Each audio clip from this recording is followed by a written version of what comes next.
Concentrator కూడా మనం చూసాం. ఏదైతే కరోనా వచ్చినప్పుడు అన్ని హాస్పిటల్లో పెట్టి సపోర్టింగ్ ఇచ్చారు. ఇప్పుడు ఆక్సిజన్ ఛాంబర్స్ కూడా వస్తున్నాయి ఫ్రెష్ ఎయిర్ తీసుకోవడానికి. అది కూడా ఒక కాన్సెప్ట్ కొత్తగా వస్తూ ఉంది. అదే మరి పొల్యూషన్ సెన్సిటివ్ ఆస్మా ఇన్హేలర్స్ ఇలాంటివి కూడా ఇంట్రడ్యూస్ చేశారు.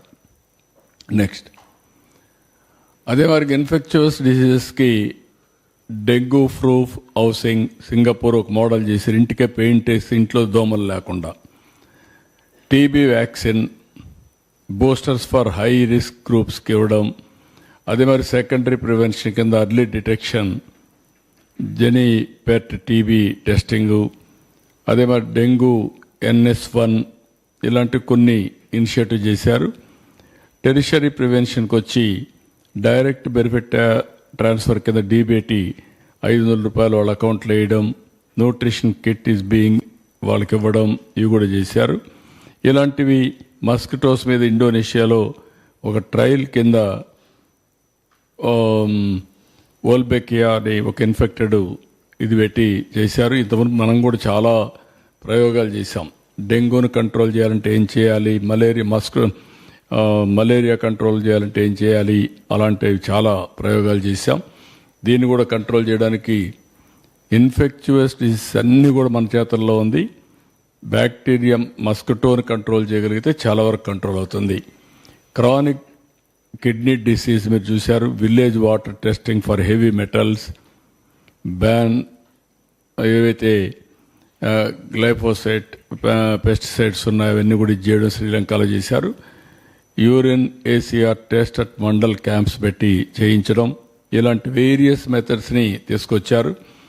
అదే సమయంలో క్యాన్సర్ చూస్తే HPV వ్యాక్సినేషన్ స్కూల్స్ రవాండాలో చేశారు. 90% కవరేజ్ చేశారు స్కూల్ స్టేజ్లో. దానివల్ల క్యాన్సర్ కంట్రోల్ అవుతుందని మనం కూడా ఏమేం చేయాలనో దాన్ని ఒక ప్రివెంటివ్ మెజర్స్ పెట్టుకొని చేస్తాం. నెక్స్ట్ ఇది ఓవరాల్గా మీరు చూసినప్పుడు స్ట్రాటజీస్ డిఫరెంట్ కంట్రీస్లో చేసింది మీకు చెప్పాను. అల్టిమేట్గా సాల్ట్, షుగర్, ఆయిల్ ఈ 3 గణనీయంగా తగ్గించాలి.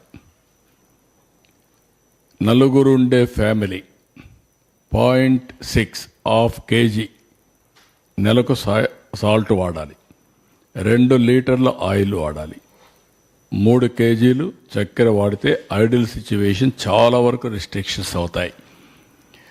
రెండోది దీనివల్ల హైపర్ టెన్షన్, డయాబెటీస్, ఒబేసిటీ ఇవన్నీ కూడా అవుతుంది. ఇవి చేస్తే ఈ heart problems, liver problem, kidney diseases, brain strokes ఇవన్నీ కూడా కంట్రోల్ అయ్యే అవకాశం ఉంది.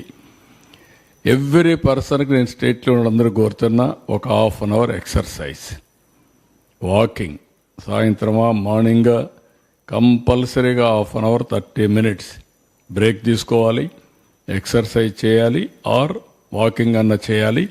ఇది కూడా చాలా ముఖ్యం. ఇంకొక పక్క practice meditation, pranayama or prayer. నేను ప్రేయర్ కూడా రికమెండ్ చేస్తాను. పూజ రూమ్లో పోయి ఒక ½ an hour కూర్చొని ప్రేయర్ చేయండి. లేకుంటే ఒక మసీదుకి పోయి ఒక ½ an hour ఇది చేయండి, నమాజ్ చేయండి. ఆర్ చర్చికి పోయి ఒక ½ an hour ప్రేయర్ చేయండి. దానివల్ల స్ట్రెస్ తగ్గుతుంది. స్ట్రెస్ తగ్గితే చాలా సమస్యలు